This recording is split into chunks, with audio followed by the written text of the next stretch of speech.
Hello everyone, One Fish Mob here.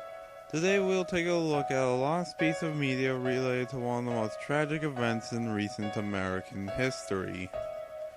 May all who died rest in peace, and let us not forget them. Now, let's begin. More or less everyone is familiar with the tragic events that took place on April 20th, 1999 at Columbine High School in Columbine, Colorado.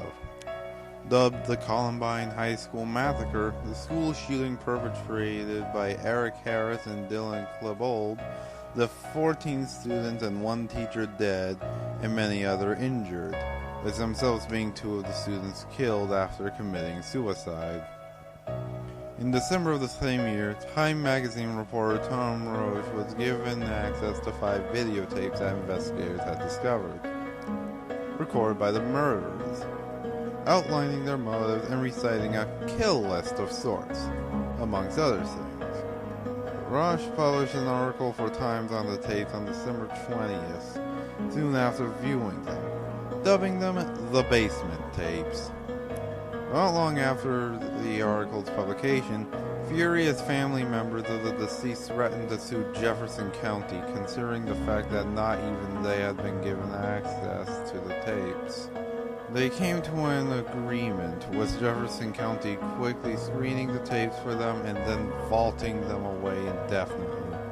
In 2003, a 50-minute recording of the characters shooting at the Rampart Range was released. And in 2004, so too was a short film the two had created for school 5 months prior to the massacre, titled Hitmen for Hire, both of which many people suspected to have been two of the 5 basement tapes. In 2006, Jefferson County Sheriff Ted Mink was told by the courts that he was now allowed to release the remaining footage should he want to, although ultimately he declined to do so, knowing that some troubled use may be inspired by the recordings. Instead, he released 949 pages of previously unreleased documents on the case, including in-depth transcripts for all the basement tapes, confirming that the 2 previously released videos were indeed 2 of the 5 basement tapes. Several sources who have seen the tapes, including various family members of the deceased, claim the total runtime to have been roughly 3 to 4 hours. Since that 1999 screening with family members, the unreleased tapes have presumably never been seen by any members of the general public. However, in February 2015, word surfaced that the unreleased tapes had been approved for destruction by Sheriff Ted Mink of Jefferson County, Colorado in 2011. When an unknown party filed an open records request to view the unreleased tapes, they received a notice that the Sheriff's Office no longer had any documents in its possession responsive to the request. To make matters worse, the spokesperson for the Sheriff's Office confirmed that the tapes had been destroyed, and that no copies are known to exist at all. If this statement is indeed true, this would mean that the unreleased basement tapes would now be forever irrecoverable. The shooter's parents, as well as many families of the shooter's victims, also reported the suppression and destruction of all the tapes. Brief overviews of the 3 unreleased tapes. Evidence item number 265. One 8mm tape recorded mid-March 1999. The tape begins with footage of Harris and Klebold in Harris's house on March 15th, drinking Jack Daniels and talking about how they hope that the video that they're making will soon be shown all over the world, once their so-called masterpiece had been completed and when everyone would be looking for answers. They talk about how they used various people to acquire their weapons before referring to a classmate of theirs, Brandon Larson, and how you will find his body.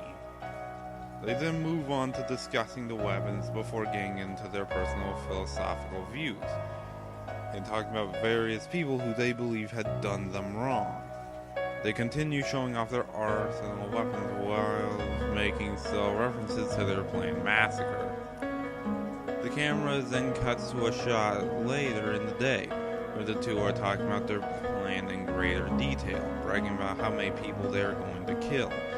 They suggest that their story should be made into a film, speculating on whether Steven Spielberg or Quentin Tarantino would direct it. The tape then cuts in and out once again to the two boys on March 18th in the middle of the night.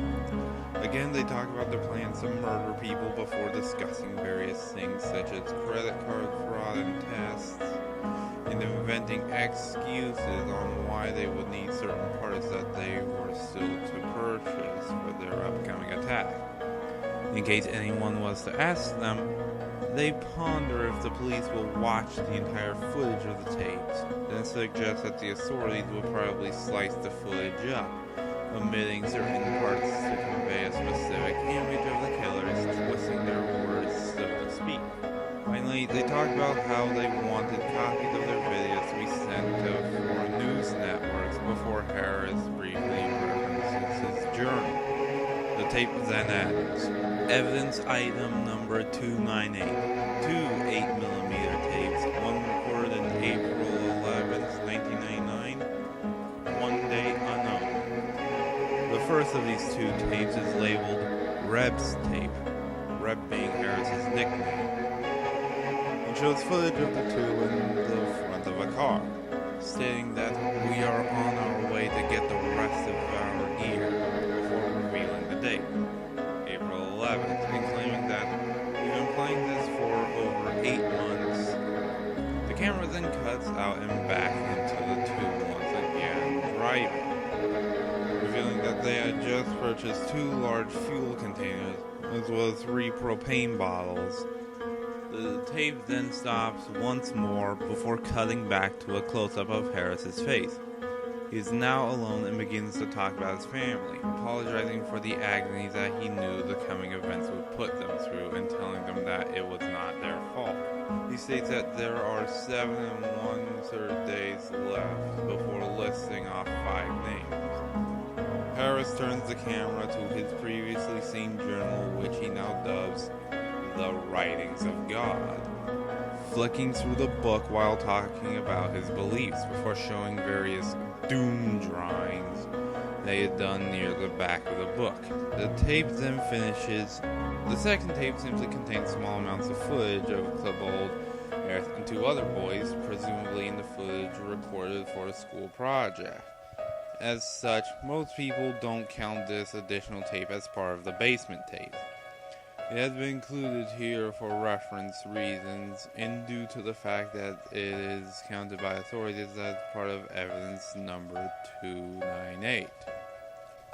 Evidence item number 333.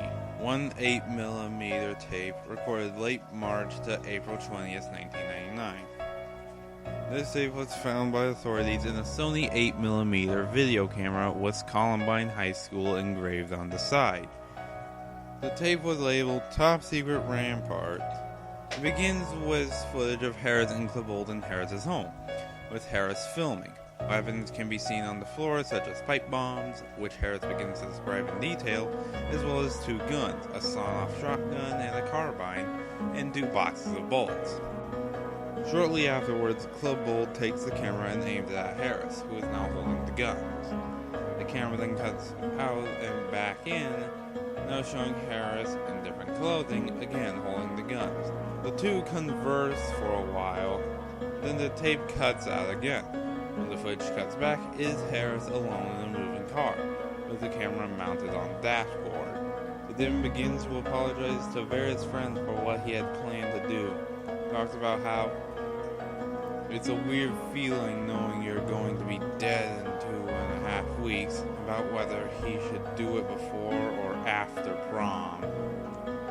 Now, he would have liked to have revisited Michigan and some old friends. He then falls silent and begins to cry, wiping a tear from his face before shutting the camera off.